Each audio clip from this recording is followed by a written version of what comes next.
Saudações, você está na DEC TV, esse é o programa Conexão Teológica.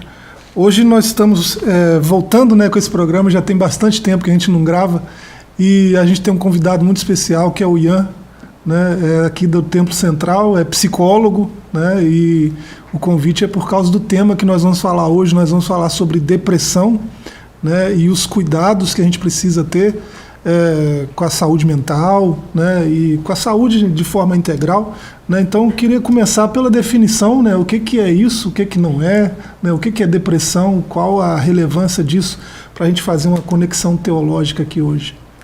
Então, a depressão ela é uma condição de adoecimento mental, a gente pode falar assim, onde a pessoa acometida ela vai apresentar um conjunto de sintomas, que esses sintomas vão persistir durante um período de tempo, e isso vai causar um prejuízo na vida do sujeito, do indivíduo acometido por ela.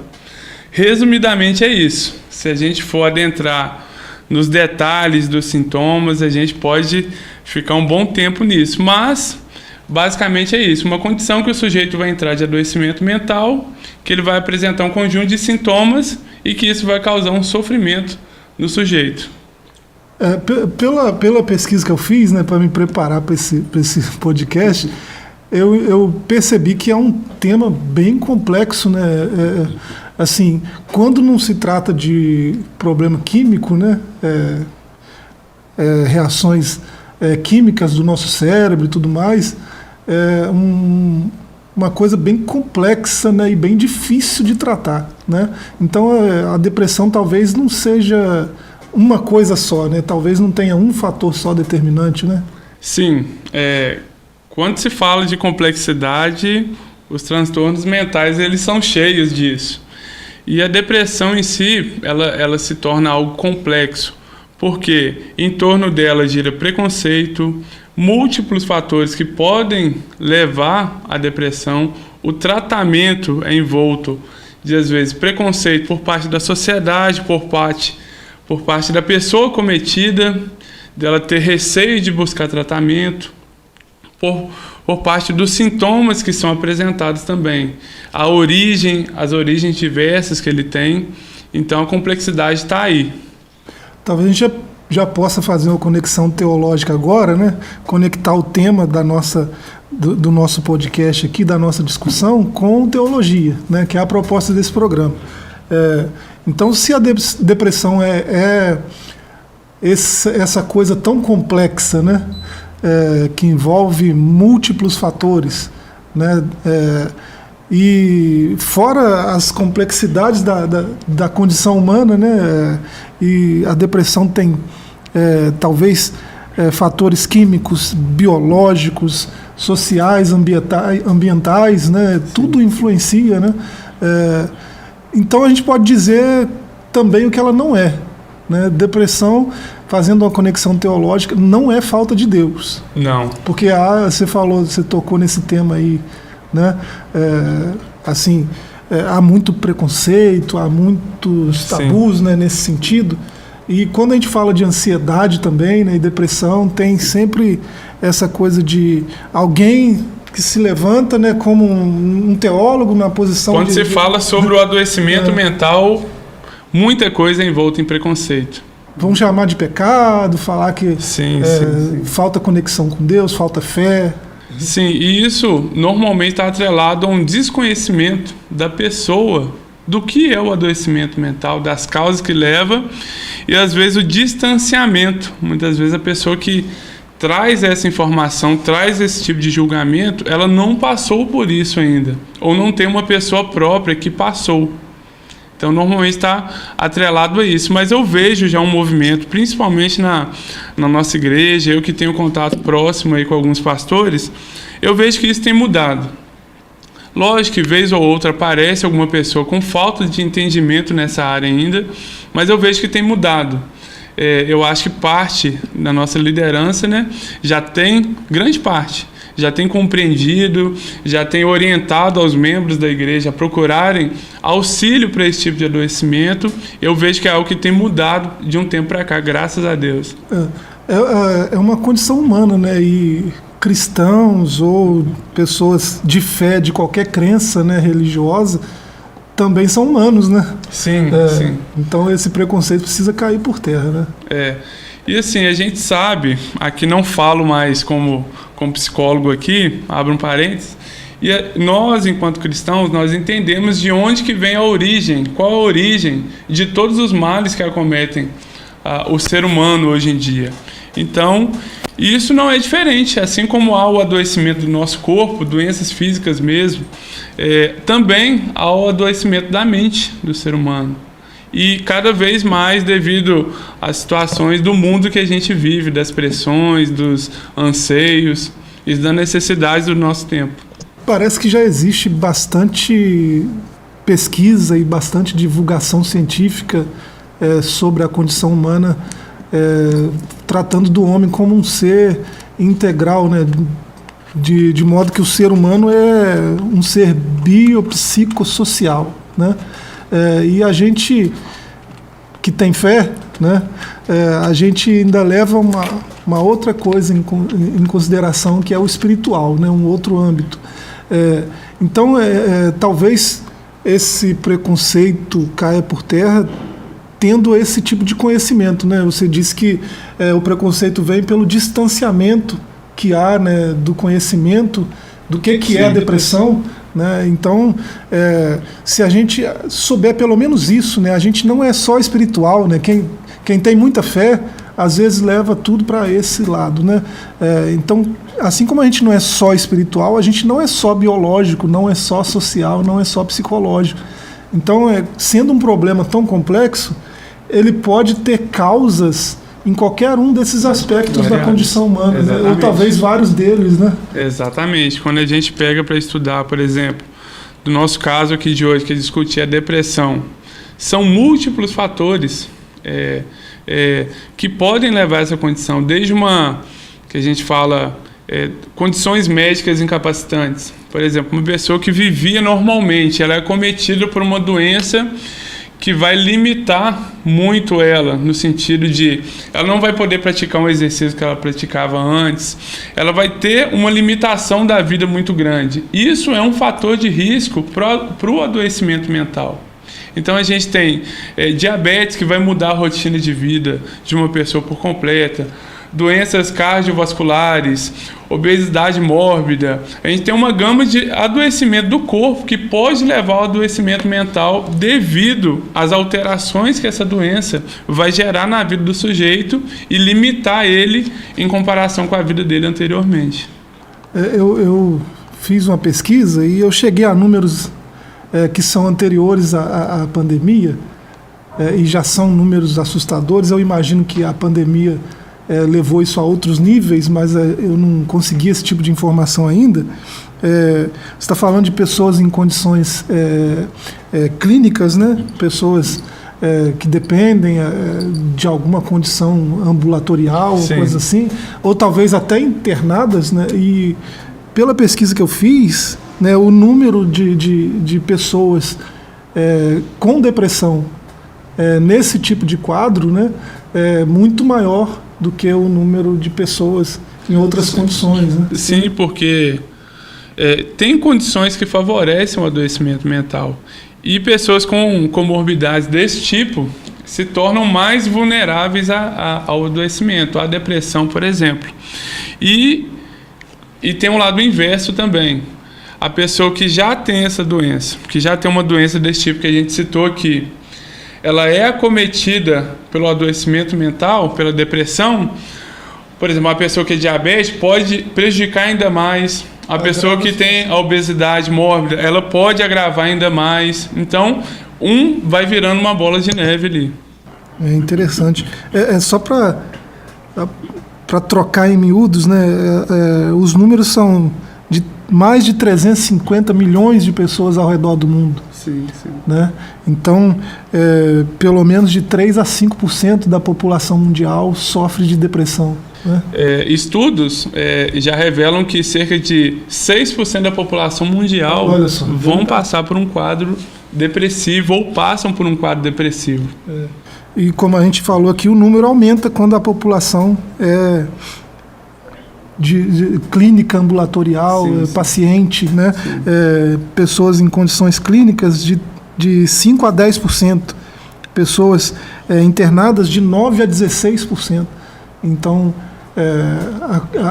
a predisposição, digamos assim, não sei se eu posso usar esse termo, né, para ser acometido por um quadro desse de depressão é maior, né, em casos clínicos. A gente pensando nessas pessoas, por exemplo, internação ambulatorial, por exemplo, a pessoa nessa condição, ela vai ser privada de contato social, de vínculos ali que são importantes para ela vai ser privada de contato com o meio externo, privação da rotina que ela tinha anteriormente. Então tudo isso vai se acumulando e causando um peso ali sobre aquela pessoa e favorecendo o surgimento dessa condição. Sim. E assim, diante desses números aí, né, essas estimativas todas, a gente precisa ressaltar, né, a importância de falar desse assunto, de falar desses números, né, até de forma preventiva, porque a gente tem ao longo do ano aí 1 mês para fazer isso, né? Escolheram um mês, né, setembro, né, e se fala disso o tempo todo, né? E talvez a gente devesse falar mais ao longo de todo o tempo, né, para conscientizar as pessoas, né, dar esse conhecimento que falta para que não haja preconceito, né, e propor soluções também, né? Sim, hoje a gente tem o mês de setembro, né, que é o mês Setembro Amarelo, conhecido aí, que é o mês de conscientização e prevenção ao suicídio.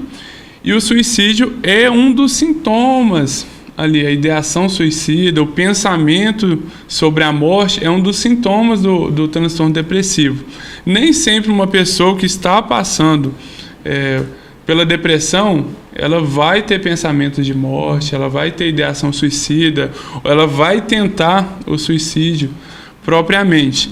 A depressão, ela tem várias características ali, assim, se a gente for citar, dentre as principais, se a gente for colocar, é o humor predominantemente deprimido, que a pessoa vai se apresentar ali triste na maior parte do tempo, do dia, da semana, um sentimento de vazio, de desesperança também.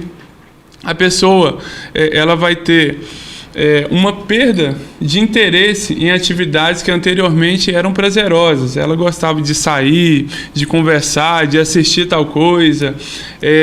Ela seguia uma rotina e depois que a pessoa ela adoece, ela perde o prazer nessas coisas. É coisa do cotidiano mesmo. Às vezes era ir para casa de um familiar na roça, era sair para andar com o filho, fazer uma caminhada ou com um parceiro. E as atividades anteriormente prazerosas, elas vão perder o interesse. Se a gente fosse citar os 2 principais sintomas da depressão, seria isso: perda de interesse em atividades anteriormente prazerosas e o humor deprimido, humor depressivo. Vai ter um rebaixamento ali do humor, a pessoa vai se sentir predominantemente triste. Existem vários outros sintomas que a gente pode falar também. A gente pode falar de alteração de sono, alteração de apetite. Com certeza. E essa alteração é interessante, que quando a gente fala na alteração do sono na pessoa depressiva, a pessoa não vai, às vezes, só dormir demais. Ela vai o quê? Tem insônia também. Então, ele pode variar de um lado ao outro. O apetite também é assim? Sim. A pessoa ela pode ou parar de comer, ou ela pode aumentar muito o apetite e comer muito. Que a impressão pelo menos parece, né? A impressão que a gente tem, de forma geral, é que o deprimido ele não quer comer. Ele para de ter apetite, mas pode acontecer. Não, esses sintomas eles podem variar de um polo a outro. Ou come muito, ou não come nada, ou dorme muito, ou a pessoa não dorme nada. Pode ter alteração também psicomotora, que fala, quando a gente pega os manuais, que esses sintomas são prescritos, fala que a pessoa ela pode ficar muito agitada, ou ela pode ficar lentificada, não ter ânimo para fazer as coisas que fazia anteriormente, ela vai se sentir fadigada, desanimada para fazer coisas. Perde o ânimo, Perde o ânimo. Perde o interesse, perde o ânimo, perde a força e ela não vai ter mais o prazer que ela tinha nessas coisas anteriormente. Então, são variados sintomas que a pessoa vai ter. Capacidade de tomar decisão também, né? Sim, a capacidade de concentração da pessoa, ela é diminuída. A indecisão, a tomada de decisão, ela vai ser muito mais difícil. Vai afetar ali o sujeito como um todo. Então, olha só, né? Tem coisas aí que... isso aqui também não é nenhum tipo de incentivo ao autodiagnóstico, né? É importante a gente falar isso, né? Nós estamos discutindo o assunto, né? Quem tem condições hoje de fazer um diagnóstico, dizer para a pessoa você está com depressão? É um psicólogo, psiquiatra, né? Psicólogo, psiquiatra. Sim, são os que são mais direcionados a isso. Hoje em dia a gente em terra de Google e tudo a gente tenta dar um Google. Quando eu falo aqui que sintomas de depressão é o humor deprimido, é a perda de interesse ou prazer em atividades anteriores, dormir demais ou menos, eu vou citando os sintomas, capacidade diminuída para pensar, se concentrar. Quem está assistindo a gente aqui pode pensar, peraí, eu tenho isso, Uma coisa ou outra. De certa forma, todo mundo vai se identificar com isso em um momento ou outro, porque isso são condições da vida do ser humano. Em um momento ou outro você vai se sentir indisposto, uma noite ou outra você não vai dormir tanto. O sentimento de tristeza todo mundo vai ter em um momento ou outro, mas como que... Olha, eu sinto... Você falou um monte de coisa aí que eu sinto. Como é que eu vou saber se eu tenho depressão ou não? Tô achando que eu tenho, tô vendo você falar aí, tudo tá se encaixando aqui. Para o profissional ele fechar um diagnóstico, por exemplo, que a pessoa tem depressão, que a pessoa está nessa condição, o indivíduo ele vai ter que apresentar um número de sintomas, vai ter que apresentar pelo menos 2 sintomas principais ali, que é o humor deprimido, que é a perda de prazer em atividades anteriormente prazerosas, vai ter que apresentar pelo menos esse e mais alguns, então não vai ser um isolado e por um tempo também determinado. Não vai ser eu sentir isso uma vez ou outra e eu tenho, não. Você vai ter que apresentar esses sintomas durante um período de tempo, um conjunto de sintomas, também não é algo isolado, não. Então é alguém que... A gente falou esse monte de coisa aqui. Alguém que tem pelo menos 5 dessas características aí.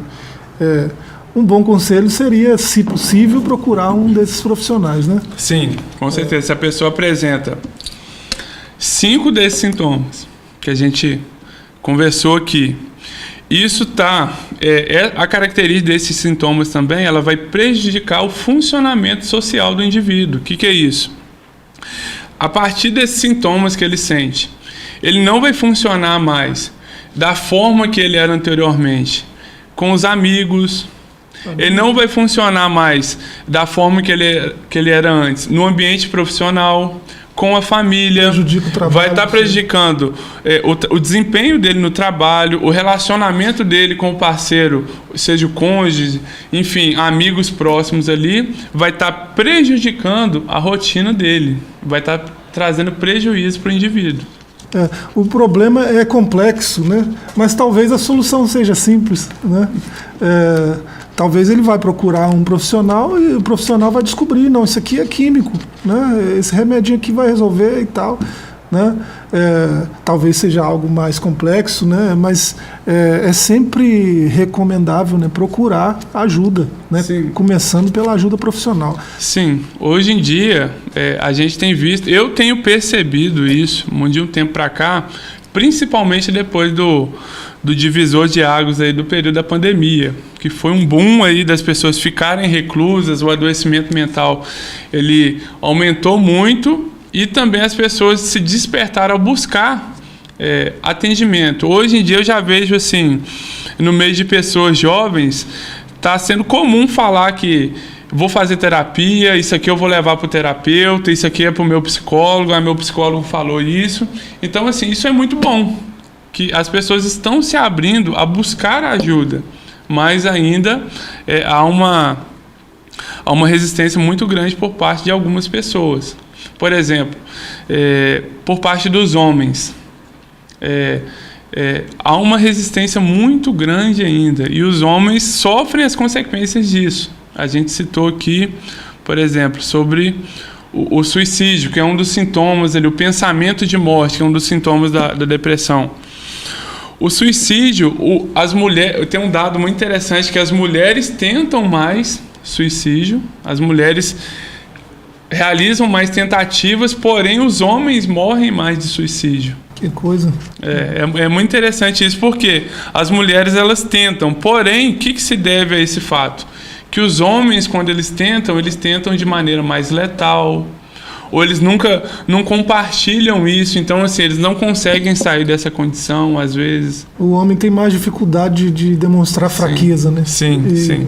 E assim, às vezes é preciso assumir algum nível de fragilidade para conseguir se fortalecer mais, né?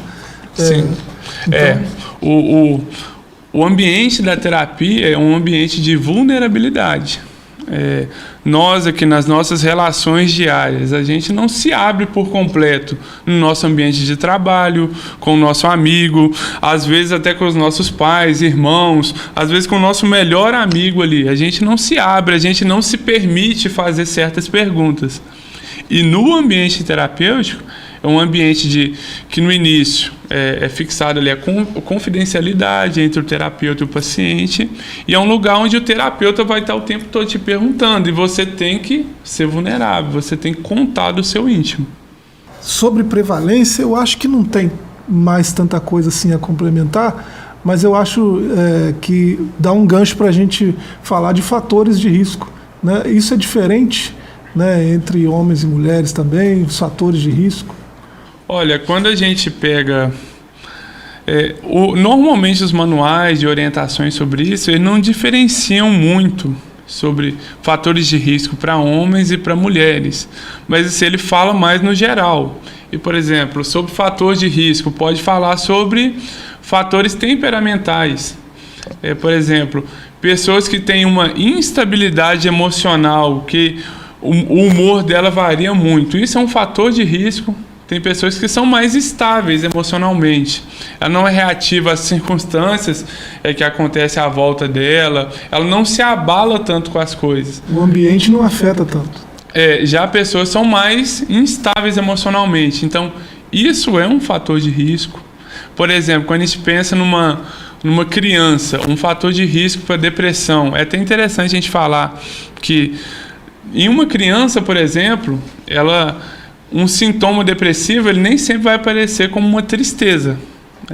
Acho interessante a gente abrir um parênteses aqui para falar sobre isso, que uma criança, por exemplo, ela nem sempre vai estar num transtorno depressivo e vai estar se apresentando triste, cabisbaixo, com isolamento social, não quer sair mais para brincar com as crianças, com outras crianças. Como é que vai se apresentar na criança? Como irritabilidade. A criança vai estar o tempo todo com humor irritável, sempre nervosa, brigando, não concordando com nada. Essa é uma forma do transtorno depressivo se apresentar numa criança, por exemplo. Mas voltando agora, o fator de risco para o adoecimento mental numa criança: separação dos pais. Está atrelado. É um fator de risco. Separação dos pais é um fator de risco para o adoecimento mental de uma criança, ou na adolescência, ou na vida adulta. Outro fator de risco são o quê? As tendências herdadas geneticamente da família. Uma pessoa que tem um familiar que é acometido do transtorno de depressão, ela tem de 2 a 4 vezes maior chance de vir a desenvolver depressão. É quase que uma herdabilidade de 40%. Então, isso é um fator de risco. Fatores biológicos, alterações químicas cerebrais, fatores ambientais, como o que a gente falou, doenças, enfim, várias coisas aí que podem vir a cometer e causar um trauma aí na vida do sujeito, uma perda. Tudo isso são tidos como fatores de risco. Sim. A gente pode falar, então, de um tipo de depressão reativa, né? Me parece que existe até esse tipo de classificação, né? Uma depressão reativa simples, eu já vi isso, né? Depressão reativa patológica, né? E tem a depressão psicótica, não é isso? Quando a gente tem com sintomas, né, de psicose, quando a gente pega para estudar os tipos de transtorno depressivo que tem, a gente tem o transtorno disruptivo do humor, tem o transtorno depressivo maior, o transtorno depressivo devido ao uso de substância. Olha que interessante a gente pensar. A pessoa vai desenvolver um transtorno depressivo depois que fez o uso de alguma substância. Por exemplo, pode ser um álcool, pode ser um tipo de droga, um medicamento, que a pessoa fez o uso daquilo.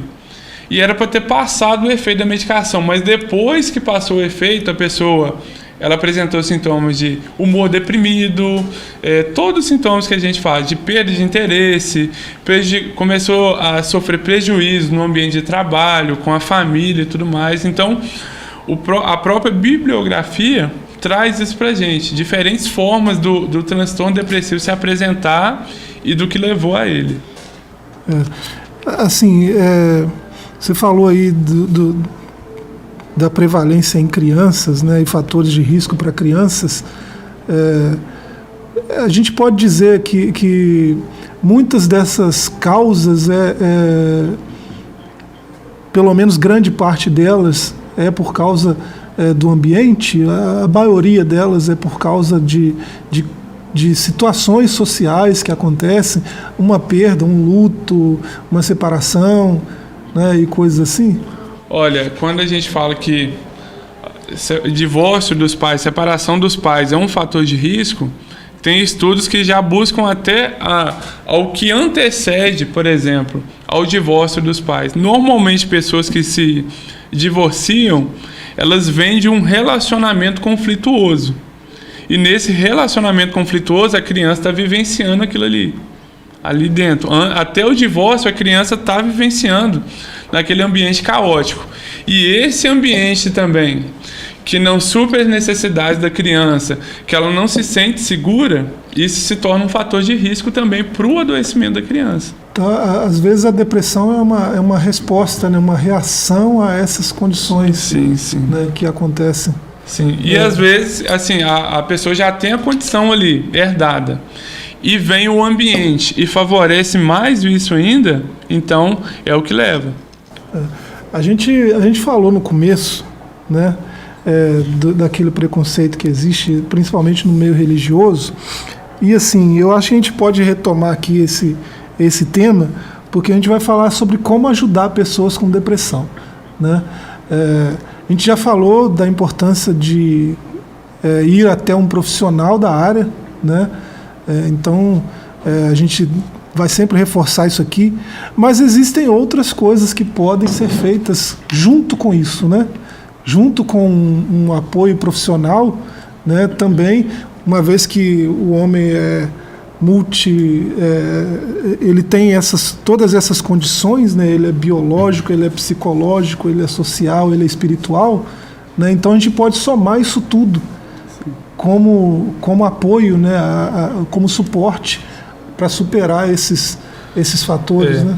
Sempre que a gente fala desse assunto, a gente fala sempre em identificar, tratar, acolher a pessoa doente e tudo mais, mas pouco se fala em o que eu posso fazer para prevenir esse adoecimento mental. O que eu quero saber é se a fé ajuda. Com certeza, com certeza. Por exemplo, quando eu estou atendendo meu paciente, e ele fala que ele tem a fé dele, que ele tem a crença dele, e normalmente, quando ele expressa isso, vem atrelado o desejo de exercer aquilo ali com originalidade, sendo verdadeiro.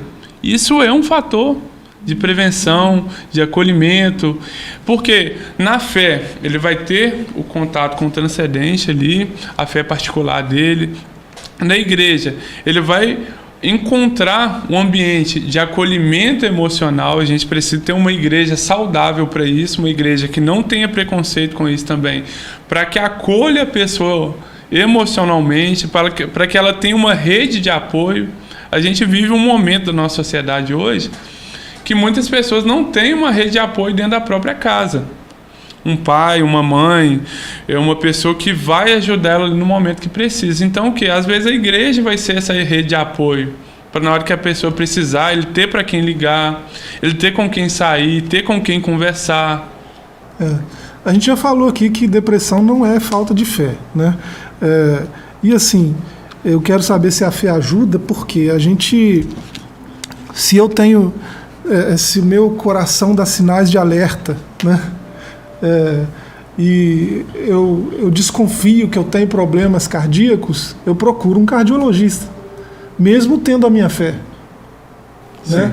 O homem mais crente que você conhece possivelmente vai agir assim. Né? A pessoa de mais fé que você conhece, o mais piedoso talvez, vai agir assim. Ele tem um problema nos dentes, ele vai procurar um dentista, ainda que ele ore. Ele pode orar para Deus curar aquela dor de dente, mas ele não vai deixar de ir no dentista. Sim. Eu não entro no mérito da pessoa deixar de depender de Deus. Claro que a pessoa tem que buscar. O nosso podcast aqui, quem está participando é da Igreja Assembleia de Deus, então a pessoa tem que buscar sim a soberania dela, tudo em Deus ali primeiramente, mas assim... Isso não exclui procurar outros exatamente. tipos de ajuda. E eu falo mais ainda, por exemplo, tem pessoas que já é da rotina da pessoa, todo início de ano ou uma vez por ano, ela vai no médico e faz um check-up geral. Ou ela vai no dentista, que é a orientação de 6 em 6 meses, você ir lá fazer uma avaliação, fazer uma limpeza. E assim você faz em variadas áreas médicas. E por que não ir num psicólogo? Para você avaliar como é que está a sua saúde mental. Como é que você está funcionando ali mentalmente, para ver se você está saudável, para ver se você precisa ajustar alguma coisa. É interessante a gente pensar nisso, porque... talvez, em vez de você esperar o adoecimento, você pode prevenir de alguma forma. Parece que como o problema não é palpável, né? Peraí, eu estou com depressão e eu não consigo ver, tocar o que é o problema, né? Não sai num raio-x, num exame qualquer, né? Aonde está essa depressão, né? A gente tende a ir adiando o tratamento, aí deixando para lá, e relevando, né? E aí isso pode ir se agravando. E o preço é muito caro, né? Assim como uma doença física não tratada, ela pode trazer uma consequência grande, o adoecimento mental também, quem é acometido disso vai concordar comigo. As consequências dele também são muito graves, porque distorce a percepção que o sujeito tem do mundo. Eu costumo falar que a pessoa que está passando por um adoecimento mental é como se ela usasse um óculos com uma lente verde, por exemplo. Ela vai enxergar tudo à volta dela a partir das lentes do transtorno, do sofrimento que ela está tendo. Quando a gente fala da depressão, a pessoa não consegue avaliar as coisas de uma forma tão realista. Às vezes ela interpreta tudo como culpa dela, como ela está sendo um peso. Então ela vai enxergar o tempo todo daquela forma. E aquilo vai trazer um cansaço muito grande e um sofrimento emocional. Aí volta a falar, por exemplo, muitas pessoas começam a pensar sobre morte, porque está sofrendo tanto emocionalmente, está tão difícil para ela passar por aquilo, que ela começa a pensar, nossa, se eu dormisse e não acordasse nunca mais, eu acho que seria bom para mim, que eu não ia ter esse sofrimento aqui. Alguns chegam a se ferir, né? Se mutilar, sim. Se cortar e coisas do tipo. E assim... A gente tem um problema que a gente sabe que é físico, a gente procura a pessoa adequada para tratar. Quando é algo assim, a gente vai deixando, né? E assim, a gente às vezes, né, alguns de nós chega a pensar que é um problema de fé, né? E a gente quer tranquilizar quem está nos ouvindo quanto a esse sentido, né? Porque grandes homens de fé, né, que tem muito mais fé do que a nossa toda somada, tiveram muito mais fé do que nós, estão em galerias de heróis da fé, né? Tiveram episódios pelo menos depressivos, né? Que a gente pode identificar claramente como episódios de algum quadro depressivo com alguns desses sintomas que a gente falou aqui, né? Eu posso começar pelo profeta Elias, né? Um homem extraordinário, fez coisas, né, extraordinárias, milagres como ressuscitar morto, né? Super velocidade, né? Acaba com aquele carro real, um monte de cavalo, desceu um monte, ele desceu correndo, chegou na frente dos cavalos, né? E aí Ninguém tá imune. Teve um quadro depressivo. O texto é 1 Reis 19, né? Sim, isso já foi até assunto parece de uma lição de escola dominical que eu estava trabalhando com os adolescentes aqui, na época eu dava aula para eles, e assim, ninguém tá imune a esse tipo de coisa. Tanto é que, trazendo para os nossos dias, você citou o exemplo bíblico, mas trazendo para os nossos dias também. Por exemplo, a gente vê celebridades milionárias que depois de ter alcançado tudo, a pessoa caiu num quadro depressivo. O que faltou, será, para ela?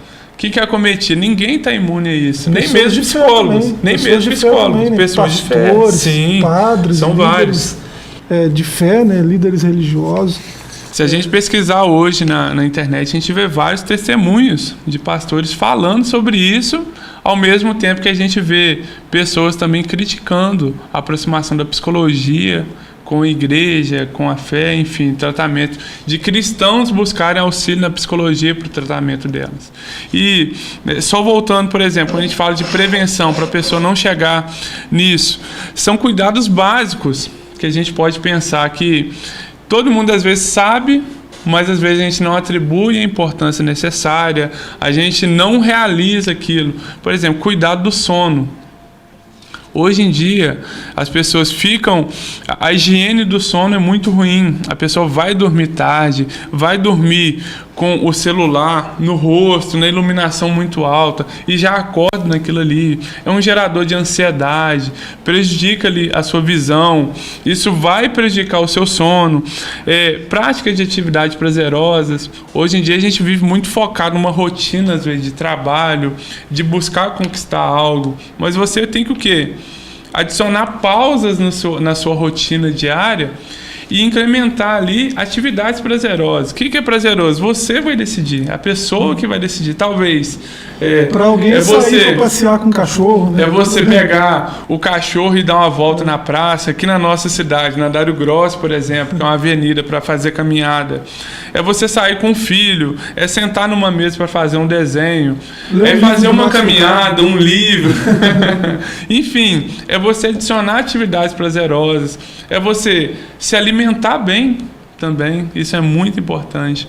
Hoje em dia se fala muito sobre alimentação e o reflexo da alimentação na nossa saúde mental. Tem surgido discussões sobre isso. É você ser autêntico e expressar aquilo que você está sentindo também. Quando você estiver triste, você vai expressar que você está triste. Quando você estiver desapontado com alguma coisa, você vai ser autêntico, você vai expressar o que você sente. Não estou falando para ser arrogante, não. É você expressar da maneira correta e não ficar reprimindo a todo momento os seus sentimentos. Valorizar pequenas conquistas também é importante, né? Sim, falar daquilo que você sente. Eu tô com um salmo no gatilho aqui, né? Aí, eu falei de Elias, né? Mas o salmista, o maior deles, né? Davi, no Salmo 42, verso 11, em algumas bíblias é o Salmo 43, né? Ele diz assim: por que te abates, ó minha alma? Por que te perturbas dentro de mim? Espera em Deus, pois ainda o louvarei. Ele é a salvação da minha face e Ele é o meu Deus, né? Ele reconheceu essa melancolia dele, né, nos termos freudianos aí, né? Freud chamava essa depressão de melancolia, né? Pelo que eu entendi. E o salmista está falando com ele mesmo. Por que você está deprimido?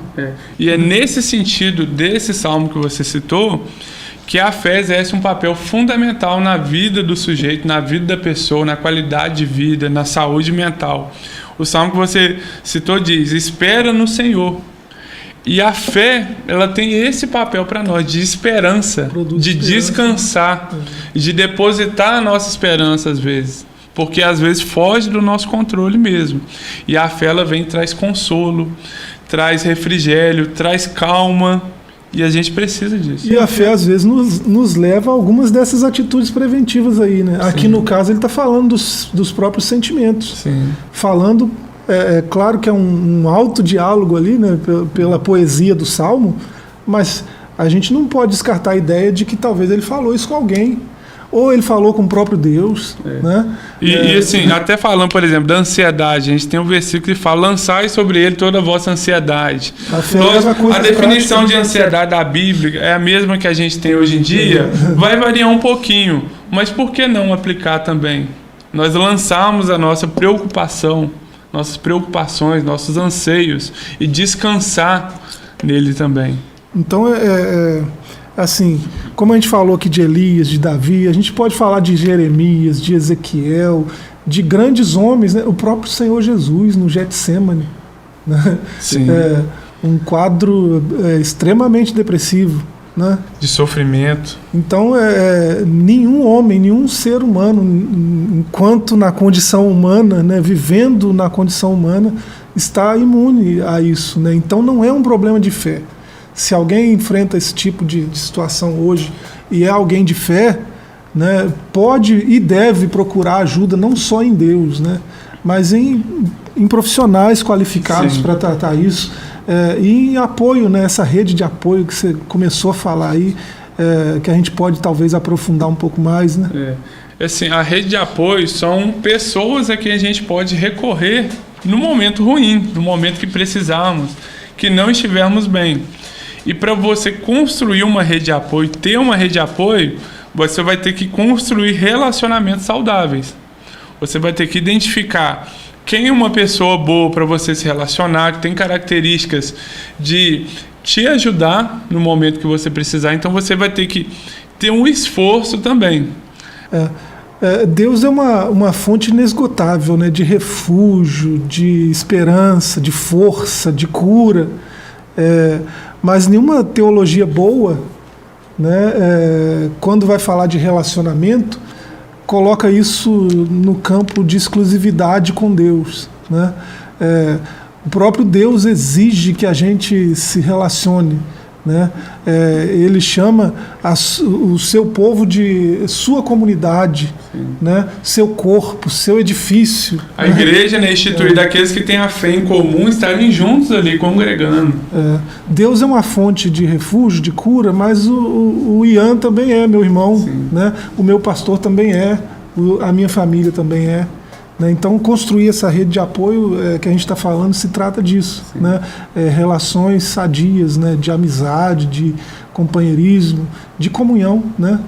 No dia da angústia, nasce o irmão ali. Isso. Tá ali a pessoa para caminhar com a gente. Eu acho que a gente precisa falar, principalmente porque o nosso público é um público, eu penso assim, né, que majoritariamente é o povo da igreja, que normalmente vive, às vezes, num ambiente que não é tão favorável a isso, mas que a gente possa dizer que o adoecimento mental é real, que não é aquilo, tudo que os outros dizem aí fora, que é condição de pecado, que é possessão, enfim, fraqueza, que não está sendo crente de verdade. O adoecimento mental existe, assim como outras enfermidades que acometem o ser humano, e que, se você precisar de ajuda, eu estou disponível. Eu acredito que o Joás também está. Na sua igreja, com certeza, tem pessoas que Deus levantou para ser uma rede de apoio para você, para poder te oferecer a mão. Talvez você não tenha força nem para ir procurar um profissional, mas peça ajuda a alguém que a pessoa vai te auxiliar nisso, e que com certeza você vai conseguir sair dessa condição de sofrimento, de angústia, de vazio, de às vezes que você perdeu até o interesse de viver. Mas existe uma saída para isso, e o que for possível eu estou aqui para te ajudar, e tem várias pessoas aí que eu acredito que querem te ajudar também. A depressão não é o final, né, da história. Não é o final. Né? A depressão não é um sinal de fraqueza, é um sinal de humanidade. Né? É sempre possível buscar ajuda, se não no CVV, né, 188. Sem a desvalorização da vida. Mas por enquanto, até a próxima. Né? Se o Ian quiser deixar uma mensagem final. Você que está passando, que está nessa condição de sofrimento, ou conhece, ou tem algum familiar, não deixe de procurar ajuda. Se de alguma forma você se identificou com algum dos sintomas que foram falados aqui, procure ajuda profissional.